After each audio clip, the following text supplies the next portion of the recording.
Welcome everybody. Now I have two people on my board. I'm sure we've all heard, read and studied way too much about them. Aurangzeb and Akbar. Now Akbar is this huge ruler, Akbar the Great. Aurangzeb ruled the maximum amount of Mughal Empire. All of these are points that every student will tell you. Now, if you ask a student of say 9th class and ask him to write an essay about Aurangzeb or Akbar, he will write a stellar essay. But there is something that somehow the students miss out here. Now, when Akbar ruled and Akbar's rule was believed in bringing people together. He believed that all religions should exist together. He believed that all walks of life people should come together. He also gave a lot of autonomy to all the states that he incorporated in the Mughal Empire. Now, all of these were very just practices, and somehow that's why the glory of Mughal Empire remained to be the same even after he died. But what about Aurangzeb? Aurangzeb has technically ruled for a longer time and a larger period of say place or territory than Akbar. But after Aurangzeb, the Mughal Empire practically disseminated. Akbar was somebody who believed in bringing people together, bringing people from different religions together. What about Aurangzeb? Aurangzeb only instilled communal violence and a lot of negativity among the people. And that's why everywhere there was so many rebellions, so many protests and so much discontent that eventually the entire Mughal Empire just broke down and practically ended. Now here is a lesson for all of us to understand. Now there is something that, a lot of the times, whether say a big company, when you're starting out a big company or you're making a difference or you're trying to use your innovation to make a change in the country or trying to bag the most highest package in the college placement. The logic here is that somehow we miss to have a vision and we miss to have that longer clarity. Now here is a simple value system that somehow is just missed to taught in our mainstream education system.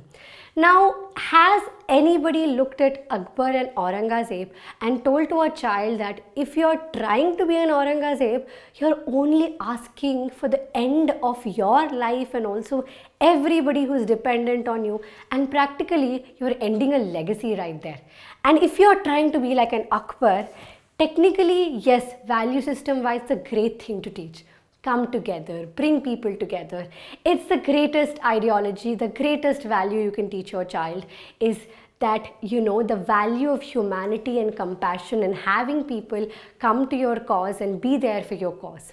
But at the same time, what this also reminds the child is that the vision to have this longer impact and to create an empire or create a kingdom where you have relationships so strong with your people that is based on the natural concepts of say justice and equality and humanity and compassion and empathy. Even the most successful CEO, Satya Nadella, the CEO of Microsoft, even he went on to say that empathy is the key to innovation. And all of this is actually textbook learning. All of this is something that we're actually already, that we have been understanding and learning for so many years. It's just that this perspective was never given to the children. And this is a gap in the education system that the Young India program is desperately trying to solve. A gap that is very, very important to solve. Somehow, teaching the students, say, additions, subtractions and multiplication and divisions, all of that is great. But if the student has no idea how to combine these operations together, how to add and then subtract, how to multiply and then divide, and when these interlinking and these sort of the out of the box thinking and these passages, when the sort of somehow the student is mistaught, he's just being this average kid just like 80,000 others, who are passing out from the same school or same college, or just one of those million engineers who are trying to find a job, or just one of those 100 people who are trying to create the same product and trying to be an entrepreneur. Everybody trying to do the same exact thing and everybody failing. The famous quote, great leaders or great people don't do different things. They just do things differently.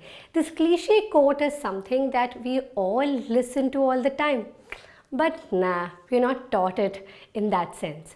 And that is why we're trying to inculcate all of these kind of concepts and these kind of learnings to the student in such a way that his mainstream education system, the one he'll end up writing examinations, board examinations, the one he wants to answer questions in interview round, all of these will also sort of shape him into a personality that will give meaning to his subject, meaning to his knowledge, also give him a wonderful foundation for him to choose and be this person who will definitely shine and outshine the rest.